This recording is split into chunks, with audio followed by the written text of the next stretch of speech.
And reality. New stories, new ideas. Little Beth Entertainment. The Rocketry Show thanks RocketryForum.com for their support. This is Jesse, and I've been a member since 2017. The Rocketry Forum is a global community of Rocketeers who openly discuss all aspects of hobby rocketry. If you have a question, hop on and ask.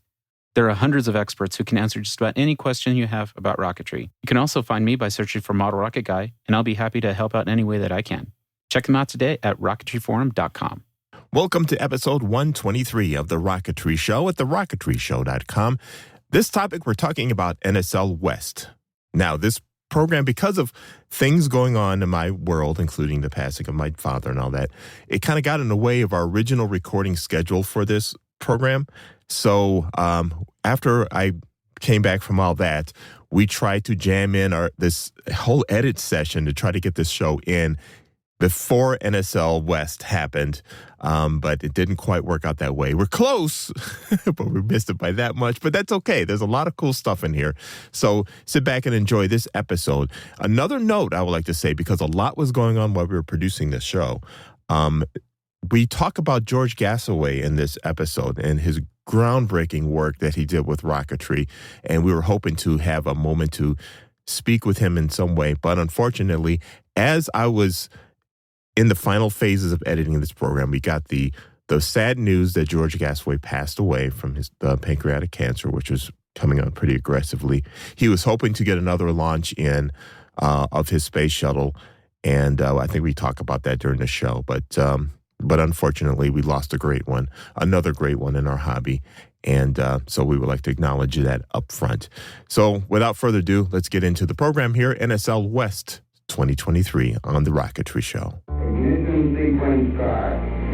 6, 5, 4, 3, 2, 1, 0. All engine running. Welcome to The Rocketry Show. All right, lift off and the clock is started. Yes, sir. Reading loud and clear. A podcast that is all about advanced and high-power rocketry. Amateur-built rockets, starting at mid-power to higher-power versions that can reach the edges of space. This program is hosted by the team who love the smell of burning ammonium perchlorate in the morning.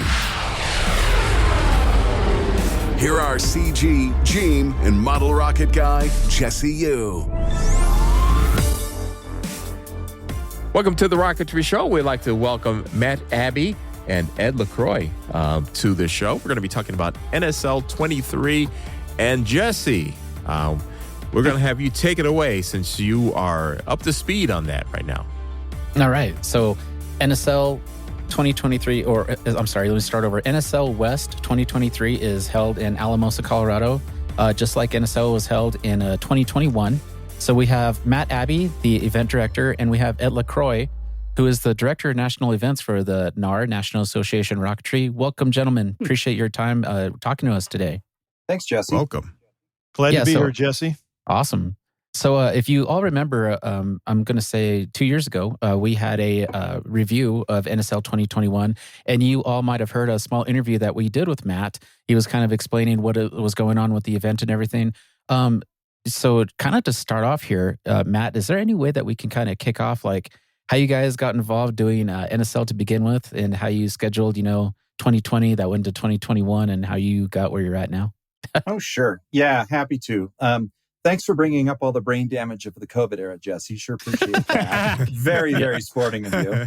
Well, so what happened was ultimately, we have a small, scrappy club and we're blessed with a really nice launch field with almost no ground cover, huge skies, big waiver. And so I've been to a couple of national events. And in fact, my first national event and the one where I started my L1 at was NARM 56 up in Pueblo. And, those guys up at Hudson Ranch, they're a class act. They're best in class and really enjoy flying with them and knowing them.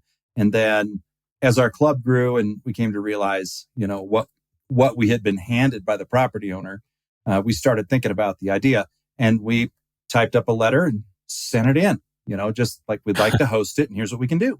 And It ended up on Ed's desk and Ed was like, yeah, we could use another spot in the West. Sure. A huge mistake on Matt's part. Yeah, that was a giant. I think the palm to forehead is still resonating. But it worked out. It worked out great. It was our first national event for Rocketry. I'm no stranger to special events, but right. you know, when you have different constituencies and different hobbies and different interests, there are different factors. So we applied for 2020 and got it. COVID, of course, delayed that. Mm-hmm. Right. So then it became NSL 2021. And, you know, it went pretty well. We had a few bumps with pad assignments and some things like that. Mm-hmm. Got lots of good input and feedback from Ed, from, you know, longtime members of the NAR, from other people that had organized these events. And, you know, the nice thing about this hobby is that, you know, I'm involved in a lot of hobbies. I own a hobby shop, but what I found is that the rocketry community has like the best attitude. So if something goes wrong, they don't start throwing stuff. They just like grab a clipboard and a Sharpie and go to work. So, and that's truly, I mean, that's really actually how you're right. It works. No, it's it. Some of us throw stuff.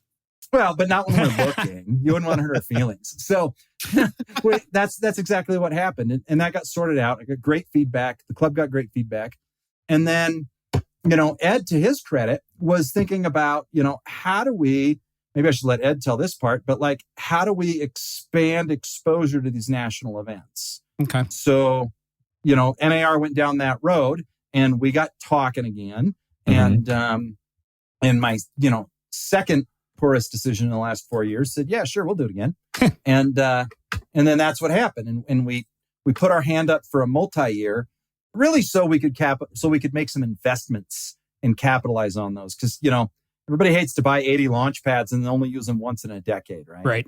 So, and then the other part is access. If there's going to be, you know, an Eastern NSL and a Western NSL, then there's more opportunity for more members of our hobby to reach one of those things, right? Right. So that's really kind of, is that pretty accurate, Ed? Is that kind of how it all shook out? Yeah. Yeah, basically. Yep. There you go. Then, are you trying to pass the baton now? I'm going to let Jesse decide what sort of a question he might want to ask me. But okay. Well, it's radio, not a Zoom meeting. You have to guess when I'm passing the baton, Ed. That's how this works. Okay. All right. It's all in the timing. Yep. Yeah, exactly. It's all in the timing. So Ed, we're talking about NSL West, and right. When we did our last episode, that was at the beginning of this year, and we were explaining, you know, to the listeners that NSL West was being held, and at that time there wasn't a location chosen for East. Can you talk about that, where it's at and when it is, and yada yada? I can give you some insight into that. So NSL East, after a rather extensive bit of searching the NAR's section database. I mean, when you go to the NAR website, you can actually look for sections in your respective area by state and so forth, in the event that you're a new individual and you're looking for some people to fly with. So I simply went in there, and because you can pull up a map of the United States and you see all these little NAR emblems where sections are established, I kind of drilled down and started looking at locations and section names, and there's information. You use your own resources, Ed? Yeah, I do. It's amazing. Who does that? In Matt's case, I try to make everything up on the fly, but in this case, I actually did use NAR resources.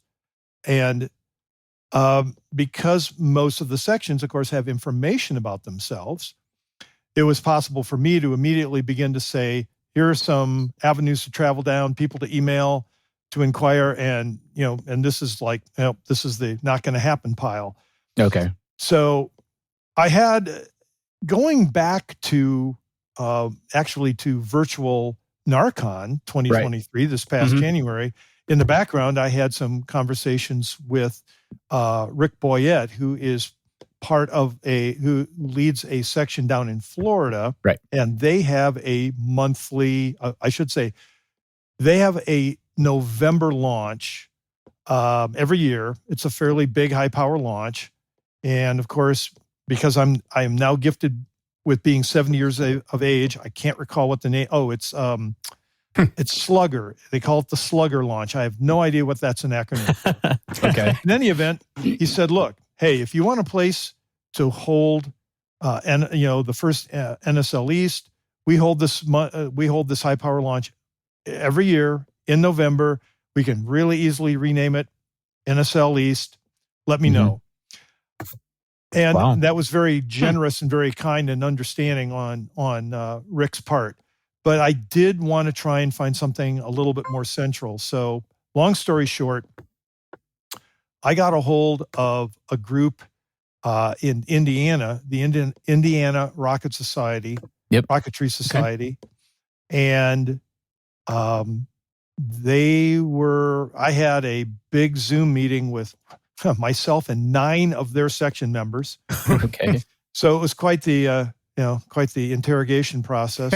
But to be fair to them, they were awesome. They asked all the right questions. I think I provided all the right answers. And I don't know if any of you are familiar with back in the mid to late 80s, it may have actually made it into the 90s. There was a very popular and a somewhat famous or infamous Tripoli launch every November in Danville, Illinois.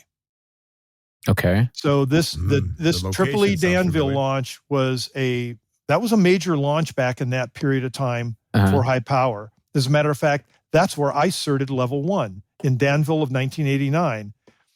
So how far is that from Princeton? Because Midwest Power is still held in Princeton, Illinois. And I think Quad Cities. Yeah, okay. I think they're reasonably close, actually. Okay.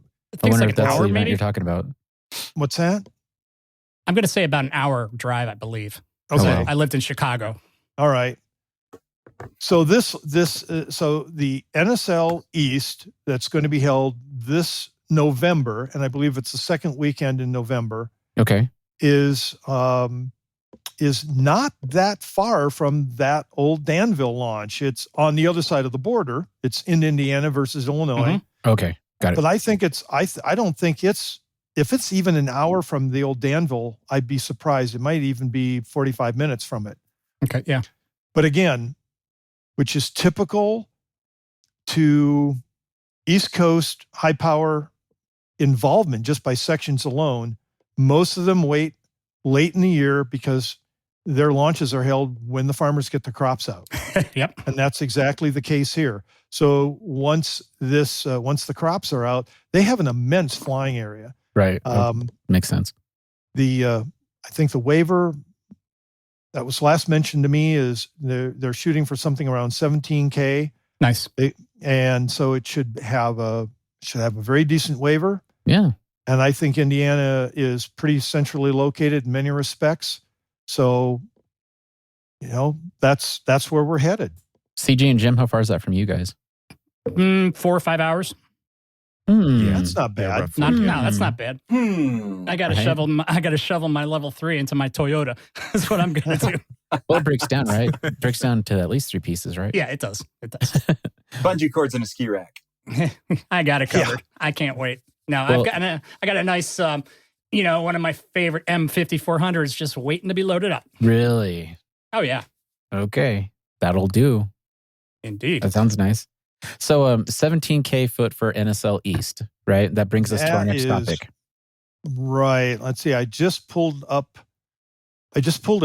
on from the NAR website. It says there that it's going to be 17,999 feet. Okay. They were telling me that there's this, 18,000 plus is like a magic number that makes you go through a whole lot more headache and paperwork with the FAA. Yep. So they're looking to stay just underneath that. And that's an MSL measurement, not AGL. Okay. So it'll be a little lower, but it'll still be I think it works out that it'll be more like about 17,000 AGL. I think that could accommodate most rocket people. Yeah, I think that's higher than it does. Yeah, that might work. Yeah. I like to think of Matt's Alamosa site as the NAR's Black Rock. And you're not lying. Matt, you want to talk about that for a minute? What's your waiver going to be the for rocks NSL are West? definitely brown. They're not. You can find a black one, But if you look down, there's some red, but they're pretty much brown, Jesse. Yeah, all of the rocks. Yeah. And the dirt too. The waiver. Yeah. So that's interesting. The base elevation where we're at up in the San Luis Valley, you got to remember that we are the world's largest subalpine valley. And when you're standing at LCO, you're at 7,700 feet. 7,800 feet. Okay. Bring your oxygen bottle, guys. Bring your oxygen bottle and bring lower alcohol content beer. Let me tell you. But He's not kidding. Yeah, and so when when we say, hey, we'd like 10 or 11,000 feet, we're through that 18 MSL almost instantly. There is a lot of yes, there's some paperwork. Yes, there isn't. The Western Service Group for the FAA has been, once they kind of got used to us a little bit and we got to know them a little bit, right? Just through email, very few telephone calls, but through email, they've been pretty workable. And the other thing that helps is, we're kind of out of the way down here. We have this giant, piece of land that allows us to justify this. And,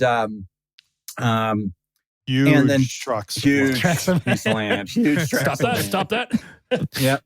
And then of course, Denver is a major airport, internationally and in the US, and they're professionals. They just know what they're doing.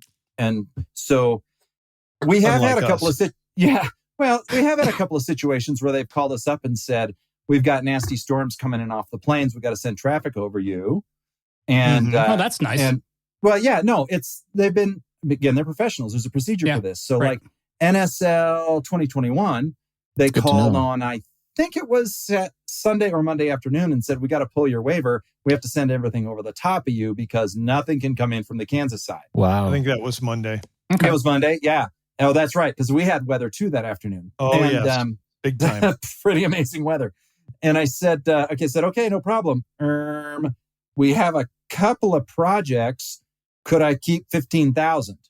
And they said, well, the mountains around you are 10, so I don't see why that would be a problem. They left us with 15,000. And then I had forgot to announce it. So then I had right. So then I didn't think anyone else was bringing any more big projects. But, the Bergschultz family out of Wisconsin, really nice folks, they had a big project on the operating table. And Kenny showed up and he's like, we're expecting like 25. Nobody told us. So I called Denver back and said, hey, so this is what happened. Could I have about a 20-minute window? And there was this pause. And they're like, yep, you can have it from, noon to noon 20. That's your window. Call us just before you go. And I was like, okay, great. So if you remember that air traffic control, at the end of the day, they're dispatchers and they're dispatching airspace in 3 dimensions. So if you approach it from that perspective, unless you get somebody that's really a jerk, and I think they're pretty few and far between, they'll work with you if they can. Gotcha. Be polite, answer the phone, treat them like professionals. That's all you got to do. And it worked, and it's worked out just fine. So this year, they did ask, the Western Service Office did ask us to turn in separate waiver requests for a regular season, which is 15 AGL, versus this specific event, which is 52. Excuse me, 52,000? Yeah. You want me to spell it for you? I think I got it. Yeah, we need to spell that. The last episode I told you all, and I just wanted to hear from Matt. So that was the best buildup I ever heard, Matt. Thank you so much. 52,000 AGL. In a world where Rocketeers need 52,000 feet. Yeah, there's going to be like 2 guys, right? I mean, how long are we going to punch that? So and then back to the fact that the hobby is really helpful. I reached out to, the Northern Colorado guys and a few other guys. I'm like, send me the language for your application so I can see how you make the ask for call-in windows. So I put that all together. I copied what NCR does. Okay. Wordsmithed it a little bit for us, sent it in. They didn't send back windows. They sent a 52,000 foot can for the weekend and shipped it back. Holy crap. Wow. Good job, guys. Seriously. Yeah, well played. Thank you for doing the legwork for that.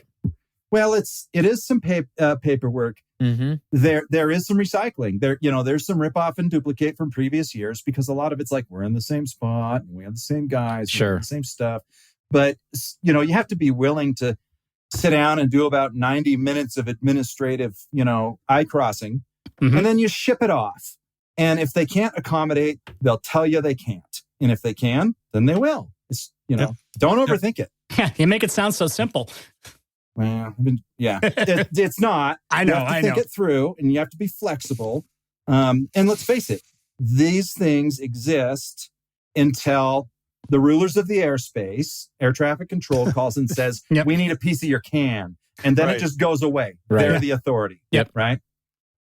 So it's, when I was in the railroad industry, the dispatchers used to say, your mom gives you permission. Your dispatcher gives you authority. Wow. They're different. Nice. Dun, dun, dun. I like that. Dun, dun, Nice. dun. So you have to respect it. We can grumble amongst ourselves if there's a problem, but it's, uncouth to do it loudly. Of course. And just, work around it. Work around it. So, yeah, I mean, the fact that you even did the legwork to look at something like this, that's a huge deal. I mean, the site is great. I've been there, 4 or 5 times now? Yeah, you have. So, I have never launched anything there. So I'm going to try my hardest to get a couple of M's down there and get some stuff in the sky.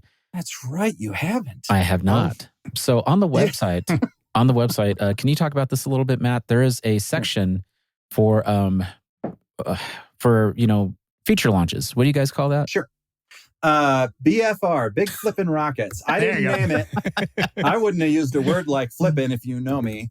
So let's see here. Let me go find that page here. Hold on the NSL website while we're talking. It's featured flights. Yeah. Here we go. Featured flights gallery. So there's a couple of purposes for this. This is a pretty important thing because the worst thing that can happen is that a Rocketeer puts together an epic project and then we're not able to accommodate for whatever reason. Yeah. Like they need a particular type of launch tower. Right. And we don't have it or we didn't know. Yep. So, that's really the thing. It gives us a heads up. It makes the event a little sexy. It gives us some rocket porn to look at on the internet. But really from an organizational perspective, the featured flights, the BFR registration gives us a heads up that there may be some extra accommodation requirements that are needed. And Makes so sense. It's a great way for the Rocketeer and the host to, kind of check and make sure that the other guy is covered. In fact, there's one Rocketeer, I can't think of his name off the top of my head. I don't think he's on a featured flight, but he actually took the time to email ahead and say, hey, I'm going to need a particular type of tower. Or no, it was on the Facebook page. I need a particular type of tower. And I looked at that and went, geez, I don't think we have that. And then Jason Chamberlain jumped right in and said, we have that tower. I'll let Matt know we're going to bring it down. Sounds good. So, cool. I mean, Cooperation. Everybody's cooperating, but it starts with communication. So featured flights, add a little bit of sex and pizzazz to the whole thing, no doubt about it. They're projects that the Rocketeers rightfully are proud of. But from a practical perspective, it helps me make sure I've got the right nuts and bolts. And all righty. On that note, we're going to take a quick break here, and we'll be right back with Ed Lacroix and Matt Abbey, our special guests on The Rocketry Show. We're talking about NSL West. You bet. So we'll be right back right after this on The Rocketry Show at TheRocketryShow.com. All righty, it is time for eRockets. eRockets.biz is your home for unique model rocket kits, as well as the world's largest selection of rocket parts from Semrock. They've been in business since 2009. eRockets.biz has a wide selection of your favorite kits, as well as their own versions of popular out-of-production models many of you have come to enjoy over the years. And Gene, you've got the duties this time. What did you find? There's always lots of stuff from our friends at eRockets, but there's, I was thinking about something a little fun for this one, though. Do you remember how many mosquitoes have you ever lost when you're at a flight field? Like the little mosquitoes, the mini ones? I see people losing them all the time. I've not flown one myself.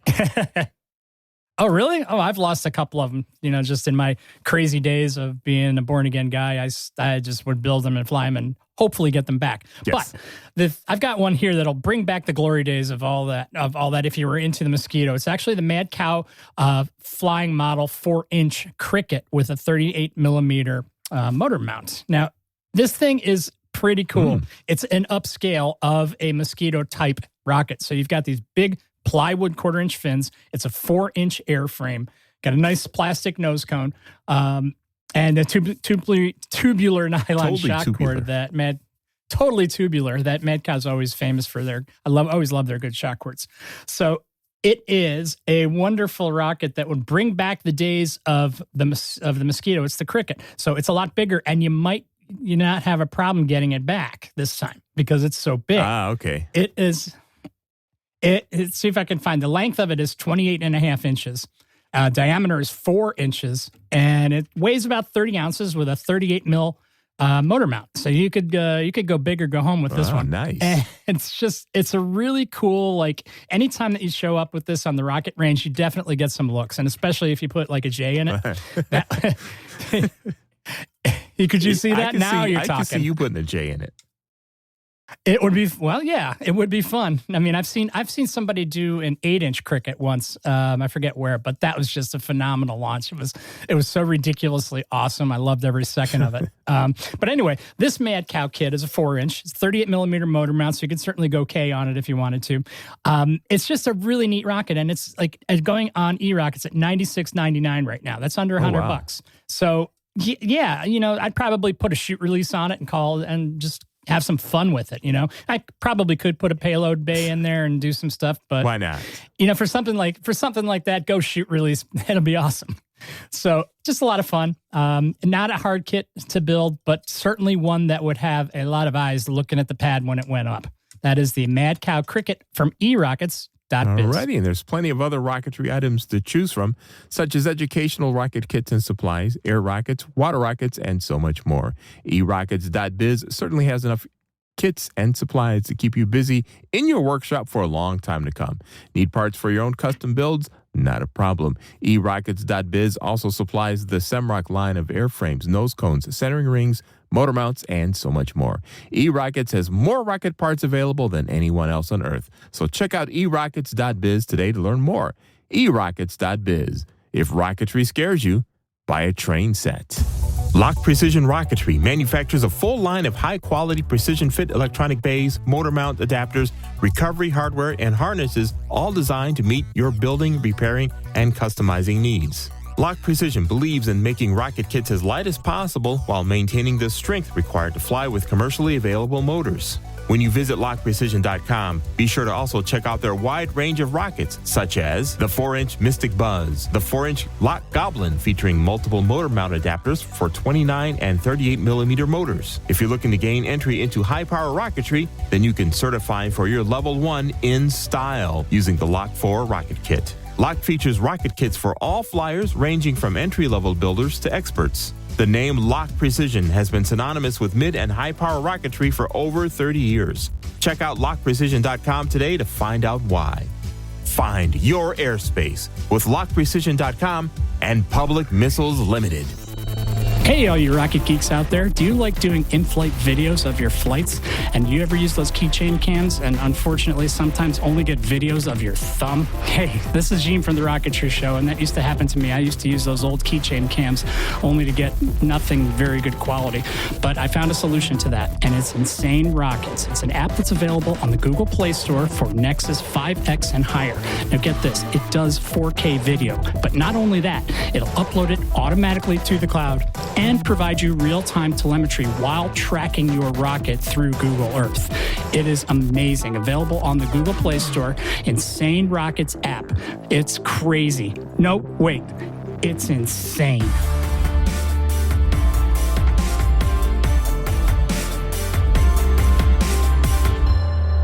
Welcome back to The Rocketry Show, TheRocketryShow.com. There are a lot of discussions going on during the break here. So we're just going to let the gang jump right into it because I want to know the answers to these. And I guess, Jesse, you're going to get put on the hot seat here. Okay. So, Ed, all right, you Ed, had talk trash. Yeah, there you go. Yes, yeah. So I just want to say I've been looking at the featured flights section of Matt's current website for NSL West 2023. And, okay. He's got this, there's a 17,000-foot flight. There's a 9,180-foot flight estimated, another lowly 9,000-foot flight. And then there's this guy, who's looking at hitting 33,000 feet with an O-3400. It doesn't specify the make. But I'm thinking, Jesse, you've never launched a rocket yet. at the Alamosa site, and this guy's leaving 17,000 feet plus on the table. Yeah, man. What's your Go problem? big or go home, baby. Yeah, so I think honestly, I have a rocket that's a 5.5-inch diameter that I could put up on a M1297W. That would get about maybe 13,000. I think that's about the peak that I could probably go because, by no means am I a Jim Jarvis and can do like a 3 and 4 stage air start or whatever, or stage rocket. But there are a couple of people who are looking to put some stuff up there, and I think the O that you mentioned is actually going to be done. And I could go ahead and talk about this. Is the ULA guys? They have got a project that they're going to do there, and they're gonna have a couple of payloads put in with a couple of other companies. I think, you might see a pretty good show considering. And, my buddy Wansadio is going to put up a Mac Performance skyscraper. I think he's going to put that up on an M as well. That should get some air. So Jason Chamberlain. Are you talking about Wands? Yeah, Juan. Yeah. Yeah. And then Jason Chamberlain is going to do a 2-stage. Is that your 33,000 foot? I don't think he's submitted. Sorry, go ahead. Yeah, he's not listed here yet anyway. But all right. So Jason, calling you out, bro. You got to get that listed there. Jason hasn't done his homework. Well, he's done his homework. He's ready. Let's see. Yeah, I don't have his math on there, but we'll talk about Jason here and get him. I just heard Jesse say he was going to put up a 13K. So there's a motion on the table. All in favor, say aye. Yeah. Is that what you guys want? Yeah, you guys want to see that? So aye. All right. You can borrow one of my trackers. So Jesse, I expect to see your name listed under featured flights gallery real soon. I'll submit it today. Today. Right. Sounds awesome. So Juan, Juan teases me all the time because I haven't flown an M since Airfest in 2021. Wait, 2021. So I haven't flown a big rocket since then.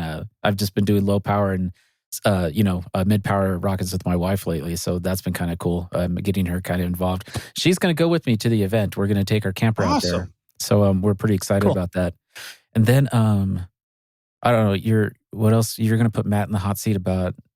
Well, I'm going to put Matt in the hot seat because 52,000 feet is impressive. Right. Yep. But I did refer to this as the NER's BlackRock. And we all know that if you go to BlackRock and like a balls launch, which is a Tripoli event, or Express, which is another big Tripoli event, which I think in particular focuses on EX, we already know that they go to space at BlackRock.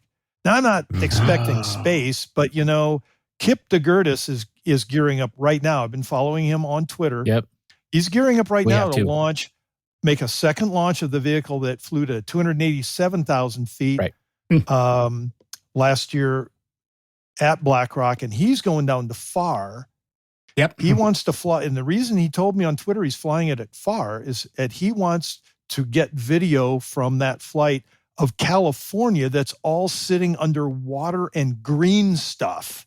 He literally wants to show the transformation of California from 250,000 plus feet. Wow, nice. And I'm thinking, and so what you guys probably may not also know is Matt's not just doing NSL West 2023; it's NSL West 2024 and 25. He signed up for 3 straight years in an experiment for me.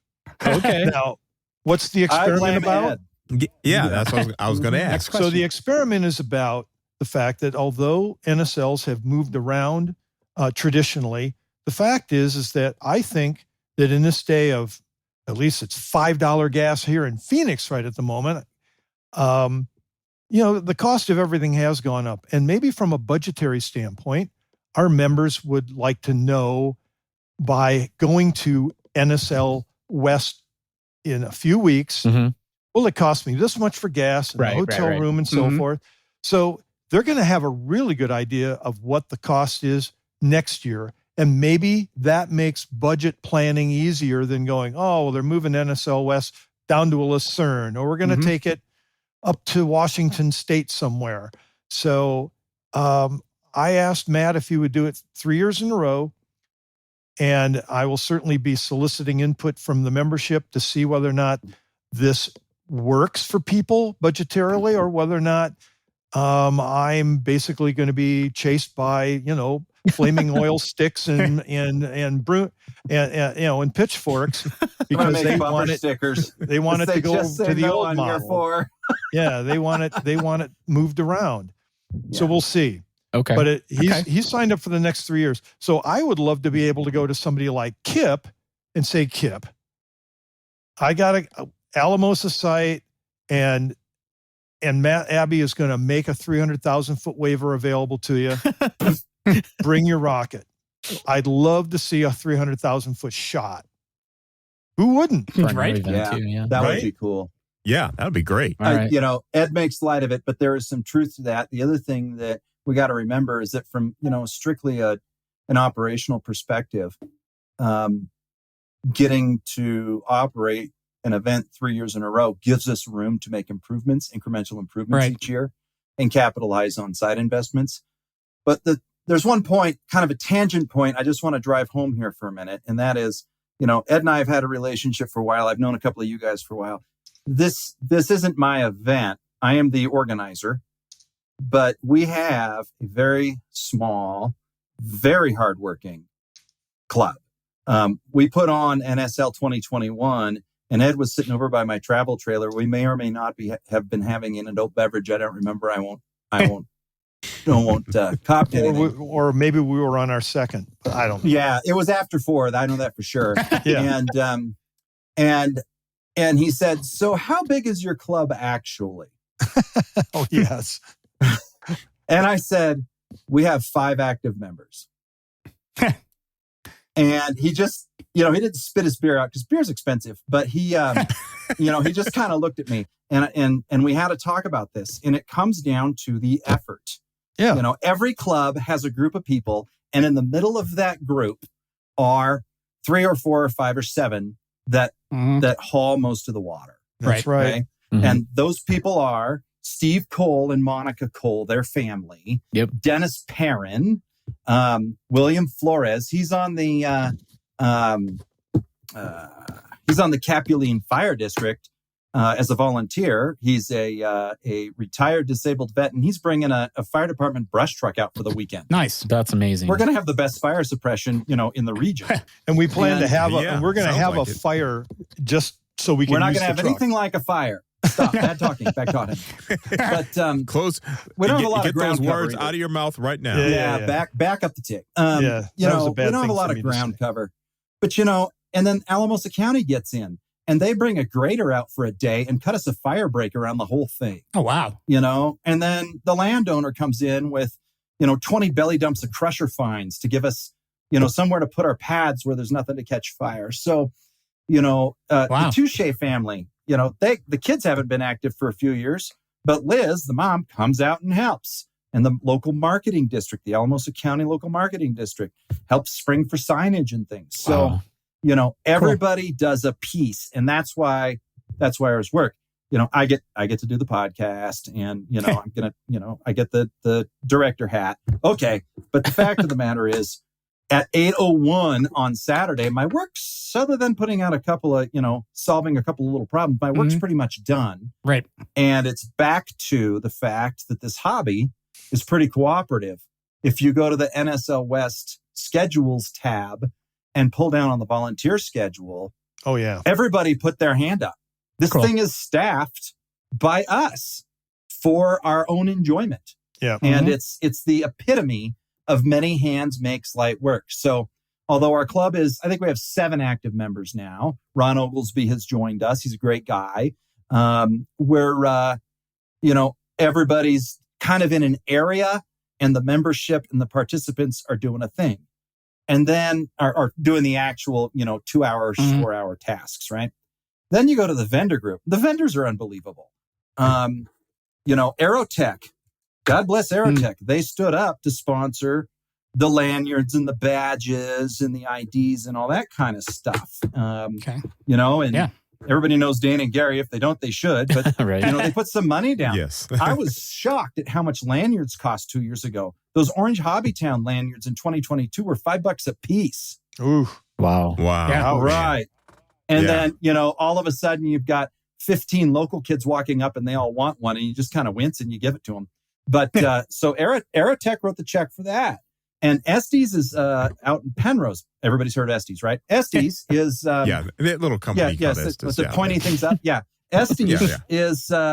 they're springing for the Take It, Fly It again this year. That's awesome. not cheap. Wow. Engines are $3 a throw for the kids. Yep. So I need to sign up for that because I did it in 2021. I really enjoyed it. And like helping the kids? Yeah. And the Make It Take It. Done. So. Write that down. Jesse said after he punches 13, he's going to help kids for the rest of the afternoon. Oh, recorded. There you go. Yeah, got it. It's on tape. Okay, good. It's digitally recorded. Is this thing on? Remastered for clarity. And then, the guys, Lock Precision's coming out, and they're not going to do like a vendor booth. I think we're teaming up with them to have a booth for Lock. Those guys are springing for the, well, not all of the beer, but they're springing for the first round anyway, for the Rocketeers Social on Saturday night. Right. If you volunteered enough, there will be special coupons in your pack. Nice. So, so if you look at that, I mean, that's not, we didn't have to work at it to make these different vendors, stand up. It was like, hey, do you guys want a piece of this? Hey, do you guys want a piece of that? And the answers are categorically, yeah, what do you need and what can we do? That's awesome. So, yeah. And so it's the same back to the club. This is San Luis Valley Rocketeers section 774 of the NAR operation. I'm just sort of communication guy. That makes sense. Let me recap a few things here. The Alamosa Club is a very small club. I live just 30 minutes south of Denver. It's about 4 hours, maybe about 4.5, when you get to the actual launch site from where I live. Yeah. It's worth the drive to go down there just because we kind of congregate there. Like we get all the people from Pueblo and it's like, ooh, they got a launch that's on an opposite weekend of ours. Let's go down there. And, that's when I rode right down there with Jason. We'll, go hang out with you guys. And, last year we didn't do NSL, but we still had an event, right? And yeah, that's right. We had a local event. And it was windy. Oh my God, it was windy. Yeah. I think I had 18 people in my trailer at one point, Yeah. Yeah, but half of the event got into your trailer and the other half of the event got into my trailer. Exactly. That was windy. So we started flying at 8 and we were shut down by what, 9:45? Yeah. Wow. Something like that. Yeah. But we all still hung out and, had our, camaraderie with each other and, it was fun. A little bit of day drinking. Yep. This brings up an important point. I'm going to put Matt on the hot seat again. Go. So we had a phone call here earlier in the week. And one of the things I brought up to him was the fact that, the weather does play an important factor at that site. There's no question about it. We knew it from the event back in 2021. Mm-hmm. It wasn't a very big tornado. You don't have to make a big deal. Yeah, it was a really that's small true. tornado. It was only an like 16 miles an away. F3. Yeah. It was only an F3. We're Midwest. We get You it. could have put a leash on that one. Right.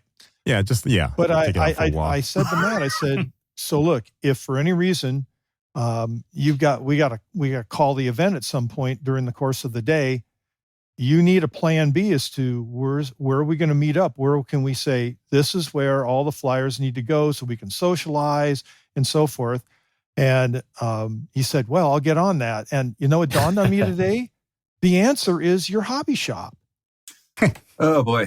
Why would you not want a whole bunch of rocket people in your hobby shop staring at stuff to buy? Well, okay. Hot seat. This isn't the hot seat. This is the uncomfortable seat. So it goes like this.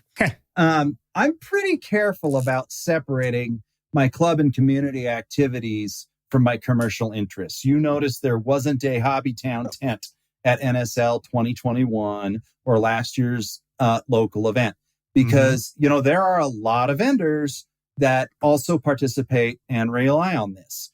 If you think about Joe Hinton and John Scuba, Moto Joe Rocketry, they bring their store out to these small local regional events so that we have resources. And I'll bet you some days their sales don't cover their gas. Probably not. And so, I'm going to throw Hobbytown coupon in the thing. It probably is a good spot, Ed, to be completely honest. If we needed to muster somewhere and BS the night away, that's not a bad place for it because it's walking distance to 2 breweries and 5 restaurants, and I've got fast Wi-Fi. Bingo. And there's, we have tables upstairs. Yep. You could go there and you don't have to buy anything. I mean, our hobby shop, we close at 7:00 at night, but our gamer community, our Dungeons and Dragons people, our Magic the Gathering people, our Model Railroad Club, we let them stay in the store unsupervised after hours until they decide to go home and they let themselves out. And I can get away with that because we're in Alamosa, not where Jesse lives. I couldn't probably get away with that, in Denver or Springs, but we can here because it's small town, and I probably know the parents of everybody that's playing. Exactly. There you go. Yeah. Right, that's the game. So yeah, you're probably right. I was actually discriminating against that space, but thinking about it. I was thinking about it. The Comfort Inn has had a good set of meeting rooms. They have a nice breakfast space. That wouldn't be a bad spot to go to. I don't know. There's a couple of options there. We'll probably post something up or throw a note in the packets, but we haven't really settled on a location yet. But Matt, we're forgetting the most important part. Well, I guess we're not forgetting. Maybe you just haven't got there yet. But on Saturday, you already do have something planned after the event. Can you talk about that? Yeah. We're going to the Colorado Farm Brewery. The Colorado Farm Brewery is it's an iconic location. The Cody family, they're, I think, a 4th generation agricultural family down here. They have revolutionized malting. They are teaching lessons to the Germans on how to do it. Wow. Wow. No, I'm not making this up. And they are the nation's only estate brewery where the water, the barley, the yeast strain, the hops, everything that's in several of their beers comes off of the property. And you've already had their stuff because before they opened the farm brewery, their malting company, Colorado Malting Company, is the major supplier of specialty malts for the majority of Colorado's microbreweries. So it's a really neat spot. It's very pastoral. It's very authentic. You just kind of sit there and have a hot dog or a sausage or whatever they're serving that night and drink beer and watch the sprinklers go by over the oats. And it's just about as peaceful as it gets. It's a great time. The Cody family, my boy is buddies with one of their boys. They're just a class act. And then, so that's the social evening. Fly rockets, go drink beer. Sounds like good. Yeah, beat that. So when you guys were on Narcon, everybody might recognize Ed's voice if you were on Narcon, this year and even last year. And on Saturday night, right, that's when Ed got to sit there with his meeting, and you get to hear his voice, and you all got to enjoy an adult beverage. So obviously that's the thing with these guys, and that's good, So along with me going in a world, yeah, only one man. CG doing a bunch of voice impressions. That was a good time, and I loved it. I loved it. Here at NSL West, Saturday night will be a fun time as well. And, it's going to be cool all the way around. I think, if you folks are in the area, any of the neighboring states, you're able to make the drive, take the time off. Let's talk dates. We didn't even tell everybody when it's going to be. So, what we can do is we can take a break and come back with all that detail right here on The Rocketry Show. So we'll be right back right after this. All right, we're up to Serious Rocketry. Serious Rocketry, in business since 1998, providing the Rocketeer with great kits, motors, supplies, and more. They have lots of products in their ever-growing web store with fast shipping, wide selection, and courteous service. You can also check out the amazing and popular Serious Rocketry kits that harken back to the days of fun-to-build detailed kits that are more than just 3 fins and a nose cone. And Gene, what did you find there? I found a fun-to-build scale kit from our friends at ASP Rocketry, the Aerobee 300. Now, this is a scale of, they called it the Sparrow Bee. It was first flown in 1958, and they were flown by the Air Force and Navy, the last one taking flight in 1965. The Aerobee is a series of rockets designed by Aerojet General, and it's considered the descendant of the WAC Corporal. So it's always been a favorite of mine. I like the scale and the historical ones. This one is actually pretty cool because ASP has a 29 millimeter version of this rocket. It comes in at a length of about 41 inches or so, a little bit less than that. It's got two separate diameters. If you know anything about the rocket, it has its bigger diameter is 1.89 inches, and then there's a slight transition that goes down to the smaller top section of it. Weighs about 10 ounces, and its scale is approximately 1 to 7.94. 7.95 is what they're saying. So it's a good rocket that would be a lot of fun to build with, with a little bit of scale. And you've got some 29 millimeter motors that you could play with, or you could always step down. If you went with a G motor, you'd probably hit about 3,500 feet with it, according to the specs. You could go down to an E16 if you wanted to, and then just get a nice 825 park fly out of it. So it's got a lot of versatility to it, and it's just kind of a neat little rocket that goes up and comes down too. They recommend a 24-inch parachute and a chute release, but it is available for $69.95, and it's the Aerobee 300 from ASP. And I like aerospace specialty products just because they always do some kind of interesting stuff, especially with the historical models, which I like quite a bit. So the Aerobee 300, $69.95 from Sirius Rocketry. Get yourself one. All righty. And Sirius Rocketry's website features real-time stock tracking, which lets you order with confidence from their online store. No having to call or write to see if something is really in stock. And when you're ready to fly, Sirius Rocketry has motors and hardware in stock from Estes through Aerotech High Power, as well as popular electronics from Jolly Logic and more. Be sure to ask them about their club specials while you're at it. Visit their websites today at siriusrocketry.biz and .com. Sirius Rocketry, for the serious Rocketeer. North Coast Rocketry, established in 1984, is the company that practically invented the class of rockets known today as mid-power. North Coast Rocketry takes advantage of over 30 years of high-power experience by a world-class Rocketeer. North Coast Rocketry features a wide range of unique kits to expand your personal high-power rocket fleet. When you see an NCR rocket fly, you will encounter an absolute treat of sight, sound, and performance. Once you own and fly a North Coast Rocketry kit, your rocketry hobby will never be the same, and neither will your rocket fleet. In addition to great kits, North Coast Rocketry also stocks lots of must-have items and accessories for every Rocketeer's workshop. Go to northcoastrocketry.com today to find out more about these kits and other great products. northcoastrocketry.com. Advanced rockets that are easy to build, fun to fly, and look great on display.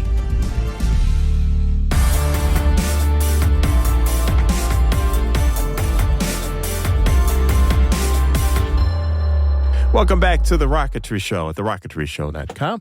We've got Matt Abbey and Ed Lacroix with us, and we're talking NSL West. And a lot of fun stuff going on, and we're kind of going through the dates and the schedules and stuff like that. So I'll let Jesse pick it up where he left off because I just cut you off. No, you're good. Smoothly, though, but I did. Oh, yeah. So, just to be transparent, we're recording this, hopefully around the time that the event's actually going to happen. So what are the dates that the event's going to be happening, Matt? Saturday, the 27th, Sunday, the 28th, Monday, the 29th of May. We're going to start flying every morning at 8. Okay. We'll fly till 4. That's our waiver window. We do, and then probably Monday afternoon, we'll probably knock off around 2 o'clock or whenever people are done. And that's Memorial Day, right? That's Memorial Day weekend in May. Yeah. Okay. There was a schedule note I wanted to add since we were talking about schedule before the break. Okay. We are doing a night launch this year. Ooh, cool.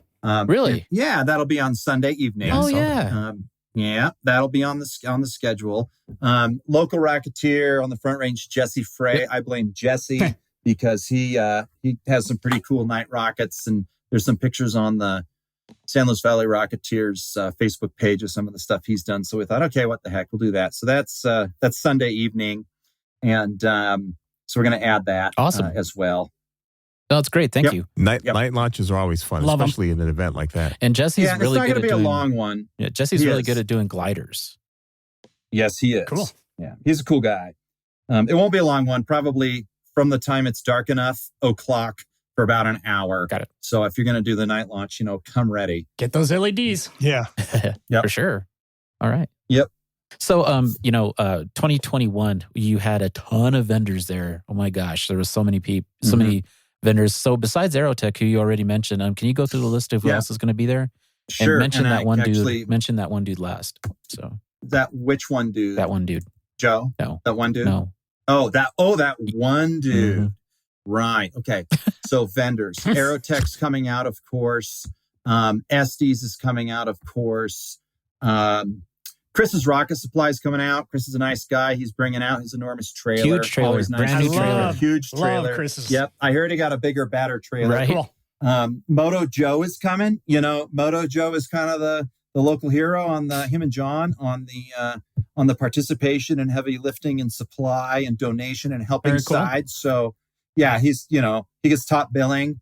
We're actually going to have a Hobbytown tent this year, but we're teaming up with the guys from Lock. Yep.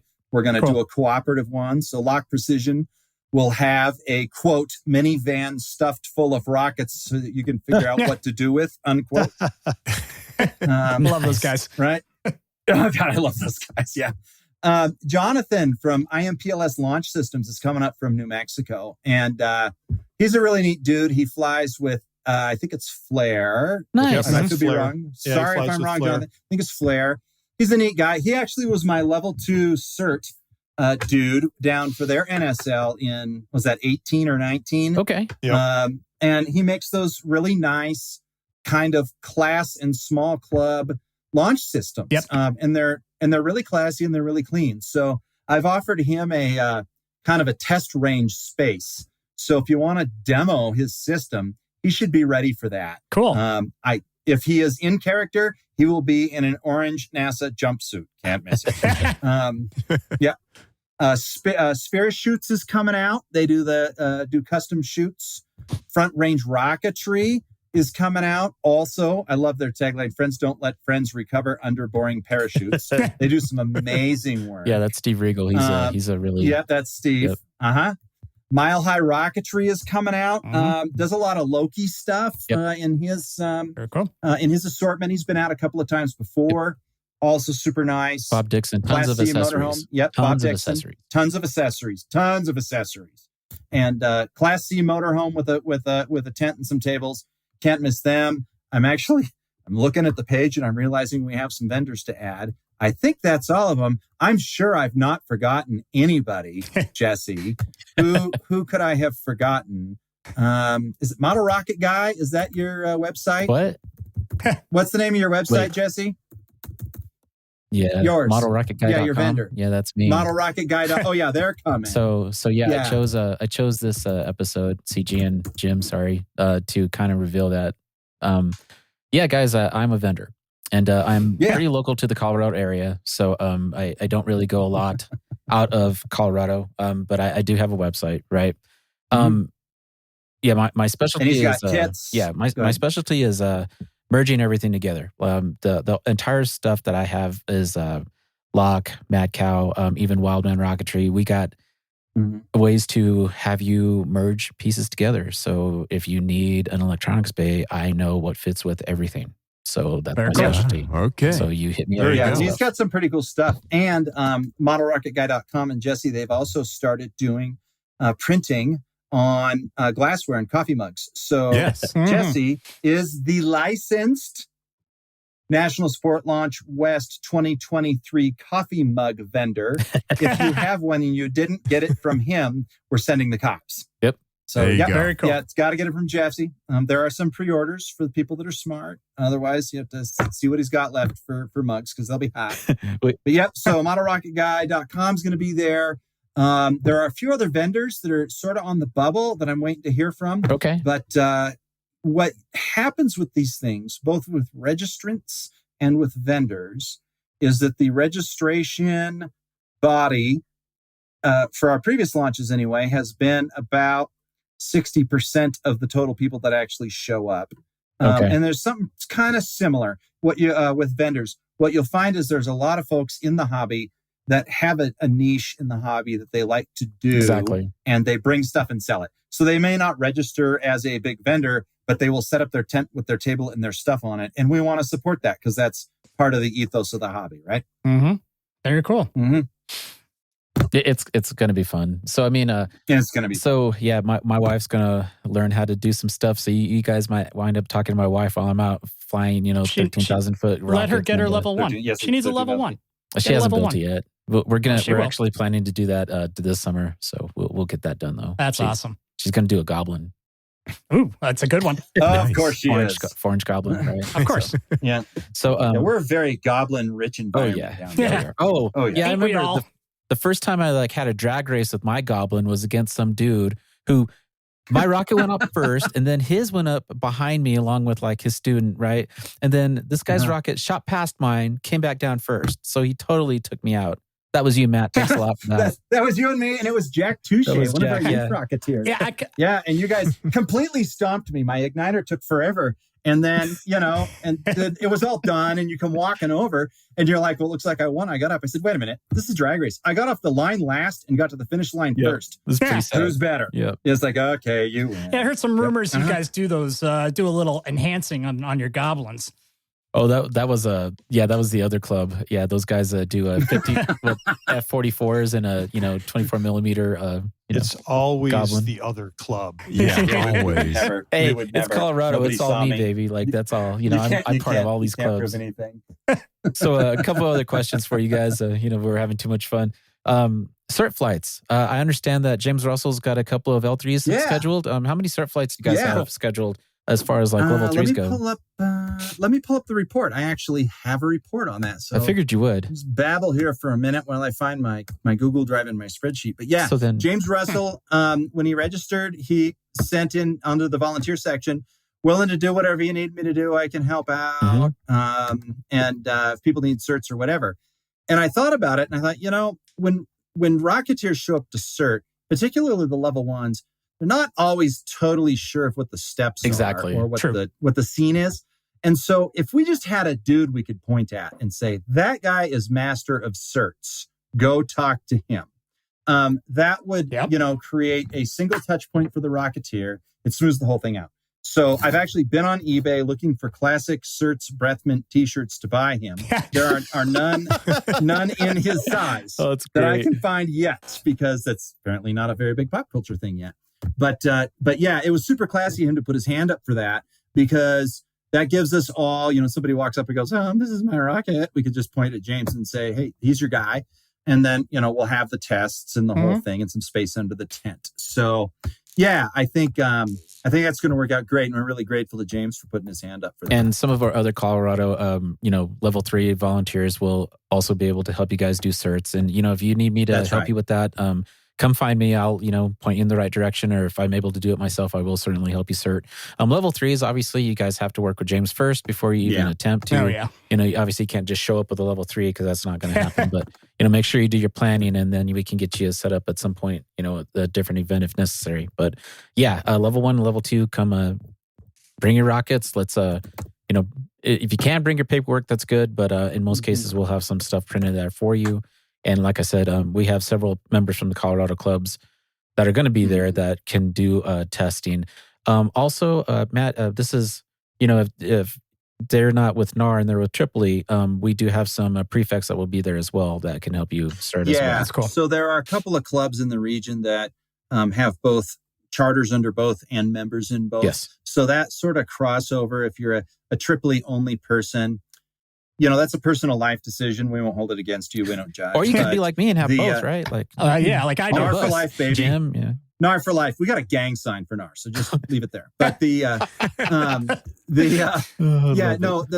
a bunch of Tripoli guys local that they're all class acts. It's really easy to find it. We actually have a couple of youngsters in our club here that are out of Santa Fe, New Mexico. Oh, okay. And they wanted to cert up, and they were young, so we just spun them over to John and Joe. Got it. And we registered them with Tripoli and got them in, and they passed, and they did it properly. So sounds good. Yeah, don't be afraid to ask. Just ask, and we'll figure out how to do what you need us to do, as long as it's moral and ethical and legal.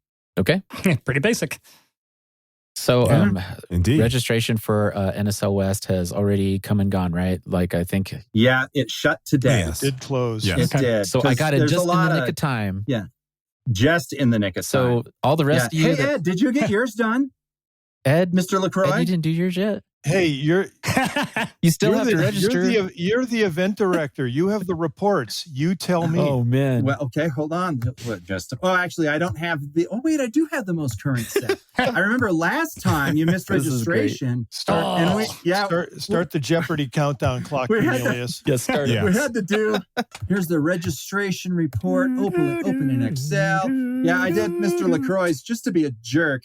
Like with my left hand, I'm right-handed with my left hand in a Sharpie, so it was looked like it was done by a 6-year-old. Yeah. And then let's see here. Oh nope, you made it. I did. So we get so busy, right? Of setting up events and everything. When you plan to fly, and I've seen this happen at Airfest, right? Like some of the people that help with the club, they're like, "Well, I did all this, and I forgot to register." And then on Monday, right? And that's Labor Day weekend. Mm-hmm. On Monday, they're over there, paying their $60 fee to go fly. So I mean, unfortunately, it did close today. If you didn't register, you can register on site, but according to Matt, you will be the guy.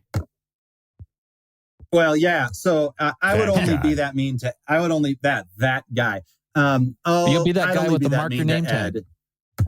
Everybody else will print neatly. Yes. If it was Ed, left hand. But left hand.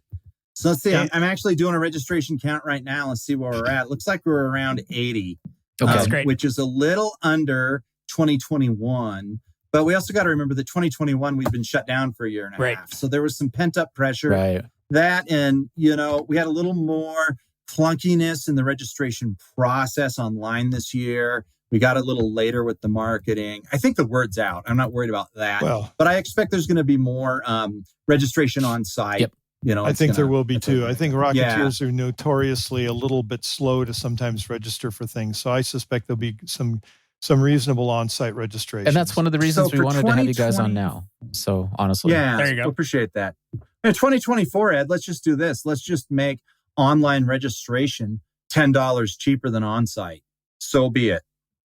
However you want to roll it, man. It's your event. There you go. Well, I'm not the one who has to make the balance sheet or make the balance sheet the budget balance. work.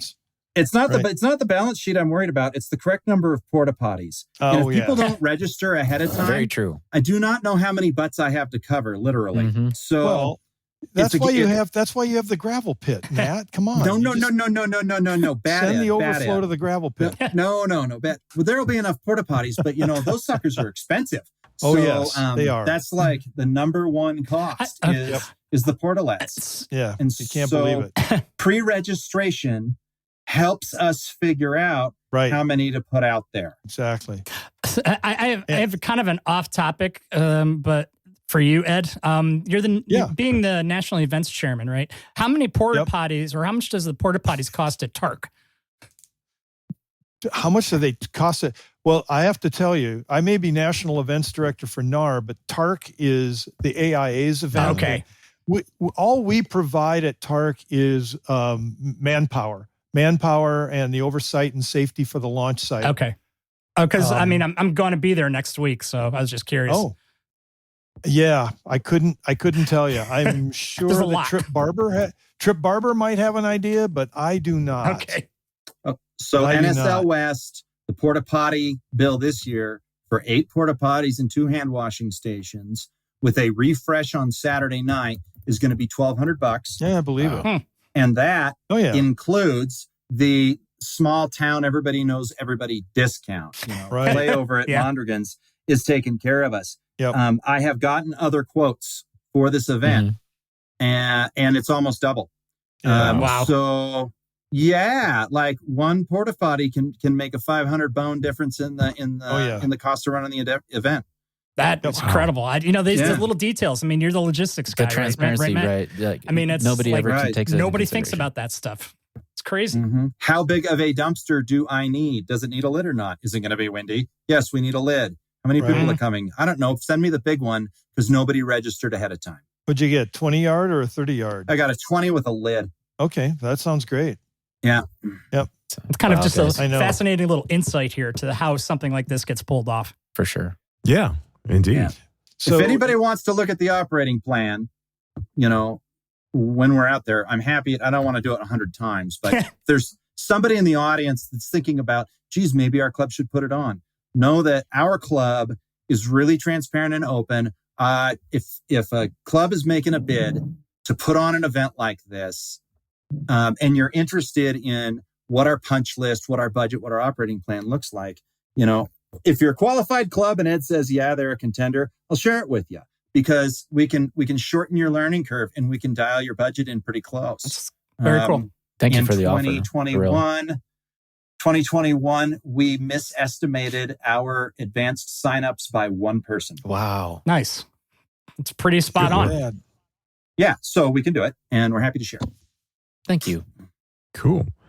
Since we're coming towards the end of the show, we do want to make a special note here about a very special Rocketeer and something we're doing for him.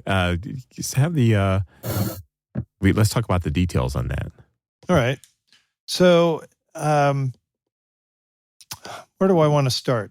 So, in the hobby in general, obviously, there are very few people who probably don't know the names of Vern Estes and Harry Stein, maybe Lee Peaster, who was the founder of Century Corporation way back in the 60s and was eventually obtained by Estes Damon in the 70s. But there are often individuals that lend significant resources, or should I say they lend innovation and they contribute mightily to the hobby. And unfortunately, an individual who many people know, his name is George Gassaway, who has been a member of the NAR for some 50 years. I have personally flown NAR competition with him on a NAR contest team for 30 years. And George is known for things like he was the originator of the Rotor-Rock, which is a helicopter contest model, but also served as, you might say, the blueprint for just about any helicopter model that had any effective contest performance. And he also pioneered the first, I guess I would say, guided model rocket. We all know about Joe Barnard and his efforts to do thrust vector control today. But way back in the 70s, George created something called sun guidance. And when he revealed that, it was literally a model rocket. It had 4 vanes on the front. It had a dome, much like a Sidewinder, air-to-air missile.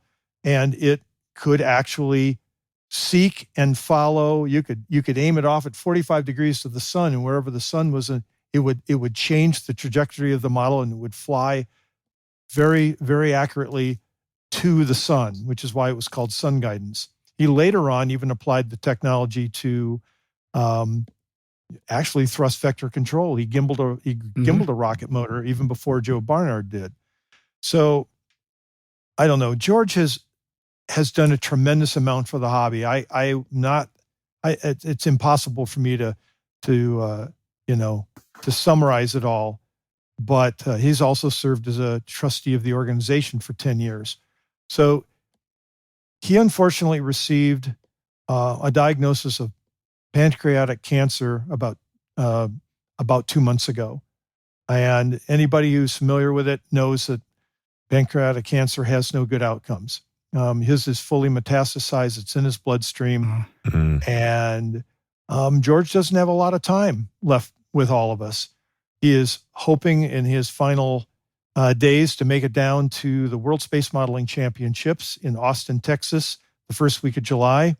He hopes to make one final contest flight of the only flying fully operational RC-controlled space shuttle model. It's a magnificent model. No words can't describe it. It's only been flown once prior at a World Space Modeling Championships overseas, and he hopes to reprise that flight. Bottom line is this. I manage a GoFundMe for George. George is obviously going to have some significant financial hills to climb with regards to care and medical oversight. And so the easiest thing to say is if you're listening to this, if you know anything of George already, please go to GoFundMe and just search George Gassaway for his fundraiser. If you don't know anything about George, go to GeorgesRocketry.com. That's GeorgesRocketry.com. That's his website. And you won't believe all the resources and things that you will find on his website or will link to on his website. His life has been rocketry and to contribute to rocketry. So on that, all I can say is, thank you if you follow up on any of that. And should you choose to donate, you have my greatest appreciation. All righty. Thanks a lot for that. Thank you. Yes. And hopefully many people will pitch in on that. So on that note, thanks for joining us, gentlemen, for the Rocketry Show. Yeah, thank you. It's my pleasure. It's been great. Yeah, this is fun. Looking forward to hearing more information on how that went. Yep, we'll give you a report, CJ. Yeah. I'm sure I'll. Yeah, a good follow-up would be awesome. Yeah. We'll invite Matt back, and we'll invite Matt back, and you can give a report on how that went. So, cool. All right. And if you guys ever want to do anything with respect to other NAR events, I'm happy to try and coordinate with whoever the event or contest director is. On a more upscale note, I will also just say the National Association of Rocketry's annual meet, or NARM, is going to be in Lordsburg, New Mexico, and that's coming up. That's coming up here in the end of July. It opens on July 29th and runs through August 1st. It's a bit of a compressed schedule this year because of the World Space Modeling Championships in early July. Right. But Lordsburg also has a huge, massively open field. They got a 12,000-foot waiver, and Flair is going to be running the sport range. Nice. And it's going to be a small town, very hospitably hosted NARM. I think it's going to be a special event. So, sport range, contest flying, come have some fun.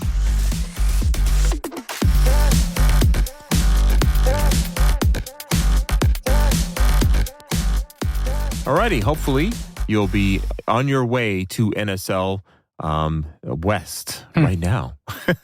So we'll try to post this so you can hear it on the way there or on the way back. Or while you're there, maybe, who knows? But, how about the whole time? There you go, play it from over and start over to again. finish. Loop yes. So thanks to our special guests for that. And that was a very fun show there and a great informative thing. It was. So I understand you have something cool that's happened while we were in production with this. Yes, actually, it has to do with a certain rocketry team that I happen to coach. We went to the ARC finals. It's now the ARC, American Rocketry Challenge. They dropped the T on it. So we're still getting used to that, but it's now ARC. And my team, in the entire country of the 798 teams that were out there, placed 15th in the nation of all of those. So that is an amazing feat for the guys. I'm really, really proud of them. Yeah. The best part, the best part about this, though, is now the top 25 teams get to attempt to do the NASA student launch. So I am very, very excited about that. It involves, it's a contest that's primarily for colleges, and the top 25 teams are invited to apply from the ARC contest. So I've been wanting this for my guys for a long time because it involves high power. That's where my heart is, and robotic payload that gets to be deployed, or some kind of a science experiment project. It's an intense program. I have to go to Huntsville. To NASA for some training. Twist your arm. I am so stoked for that. I'm hoping I get my own NASA badge. I doubt that, but that's okay. But I'm going to go for training. I'm going to and I'm supposed to, they normally do the training to certify the teacher as a level 1. So it's building a rocket and flying it. I am obviously a level 3, so I don't have to build the rocket, but I do have to go for the training. And of course I'm going to build the rocket. Of course. So, I just am going to have fun with this. And I'm really excited for the guys. They have to go in front of NASA and do presentations. It's a full NASA mission from soup to nuts, including, and I was just looking over the alphabet soup of acronyms, but there's design reviews, pre-flight reviews, cost and benefit analysis, all kinds of stuff, just like a real NASA mission. And they're going to have to be on their toes when they present. And maybe, just maybe, if they do really well with the presentation and their mission is accepted, they will go to Huntsville during the week and fly with the college teams at the contest. So very excited about that. I would be as well. That's pretty cool stuff. Yeah, fantastic. So great job, guys. Congrats for you and your team.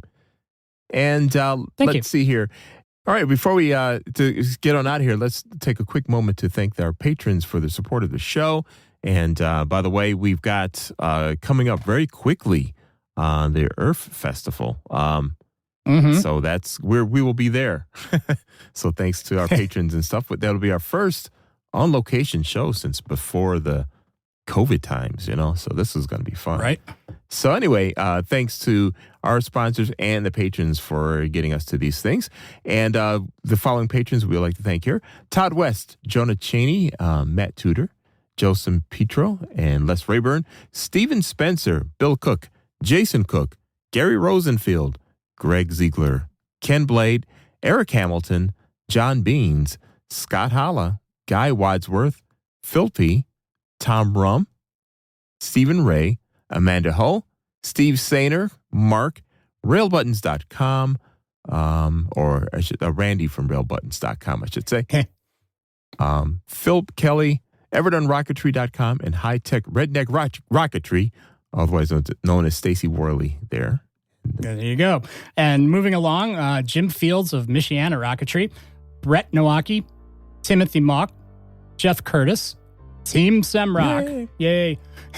Tucker Jim, that's Jim Wilson. Thank you. Phil Bridges, Roy Tyson, Gary Dow, Alan Wellington, Don Johnson, Pierre Marlowe, Jeff Curtis. I think we mentioned him, but again, John Bryan, Casey Anderson. Hey, Casey. Mark Esenwine, Norman Perkle, Jimmy Burgess of Paradise Rocketry, Jason O'Shelley, George Rocker, JohnRocket.com, Jason Rodney, Conway Stevens, Paul Olivari, Sam Feinberg, John Sicker, Sean Fuckingham, Brian Schweckenberger, and John Thompson. Thank you. All righty, we'll round out the list here with Mark McBride and C. McCauley and Rocket Lab Delta, Carl Hunting, the Piedmont Student Launch Team, Chris Irving, Dave Simmons, SBR Rocketry, FusionRocket.biz, John Kusher, Kelsey Black, Brian Reniger, Jerry Krause, Justin O'Neill, Terry Dancer, Mike Krupe from Mike Performance Rocketry, and Brett Grasmick. Thank you for your support, patrons, and looking forward to seeing you next time. We have got shows in production now, so we're starting up on a regular schedule here. We've got some very interesting things as you want to know about your club coming up, involving waivers and stuff like that. There's some things that got clarified, so we're going to have our special guest talking about that, and Earth on the way, and more. So we've got a lot of good stuff on the way here, and as we ramp up our more than a regular production schedule here on the Rocketry Show. So with that in mind, keep your eyes in the sky. All righty. We'll see you next time here on The Rocketry Show at TheRocketryShow.com. Stay safe. Have a comment? We'd love to hear it. Send them to mailbag@TheRocketryShow.com. If you enjoyed what you heard, don't forget to check out our sister show, TheModelRocketShow.com. The Model Rocket Show is hosted by the Rocket Noob and is all about low to mid-power rocketry. TheModelRocketShow.com with Daniel, the Rocket Noob. Check it out today.